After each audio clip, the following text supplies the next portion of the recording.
Avant cela, cette décision de justice qui provoque une vive polémique, ça s'est passé à la cour d'appel de Versailles. Une femme condamnée pour faute dans sa procédure de divorce parce qu'elle a refusé des relations sexuelles à son mari. On voit ça tout de suite avec Fanny Wegscheider. Quel est le contexte de l'affaire, Fanny ?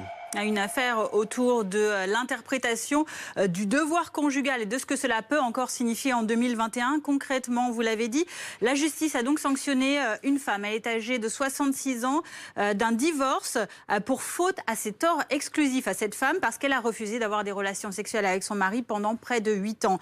Elle conteste devant la Cour européenne des droits de l'homme depuis le 5 mars cette décision pour faire condamner la France. Elle est soutenue dans cette démarche par des associations féministes. La décision de justice suscite beaucoup d'émotions parce que le viol entre conjoints, notamment, est définitivement reconnu depuis 2006 dans le Code pénal et qu'il est encore difficile d'opposer la question du consentement à celle de l'absence de relations sexuelles au sein du mariage. Comment est-ce qu'on est arrivé à cette situation ? Alors on va dérouler les différentes étapes judiciaires qui ont mené à cela du côté des deux parties. Tout d'abord de la femme. En 2011, elle annonce à son mari, après 27 ans de mariage, qu'elle va entamer une procédure de divorce. Elle dénonce des menaces, des coups.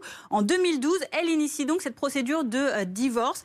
3 ans plus tard, elle dépose une main courante au commissariat de Versailles où elle explique avoir cessé ses relations sexuelles avec son mari, notamment à cause de problèmes de santé récurrents depuis de longues années, d'un handicap reconnu depuis 2012 à la suite d'un grave accident et aussi à cause de violences commises par son époux, dit-elle. En 2015, elle assigne donc son mari en divorce pour faute. Elle lui reproche donc toujours ses violences verbales et physiques envers elle et l'une de leurs filles, la cadette, de l'avoir également laissé assumer seule l'éducation de leurs 4 enfants en acceptant un poste très loin de leur domicile. De son côté, l'homme lui conteste toutes ces accusations et il dénonce au contraire un comportement harcelant de sa femme.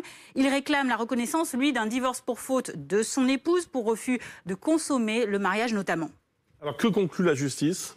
Alors voici les décisions de justice qui ont été rendues par la Cour à ce jour. Il y en a plusieurs. En 2018, au tribunal de grande instance de Versailles tout d'abord, il est prononcé un divorce pour altération définitive du lien conjugal puisque les deux demandes de divorce de l'homme et de la femme, eux, ont été rejetées. Le tribunal de grande instance qui a écarté notamment le refus de relations sexuelles de la femme en raison du handicap qu'elle a avancé. Les deux époux font ensuite appel, on l'a vu juste avant, de ce jugement. Et ensuite, en 2019, donc, c'est devant la Cour d'appel de Versailles qu'une autre décision est prise.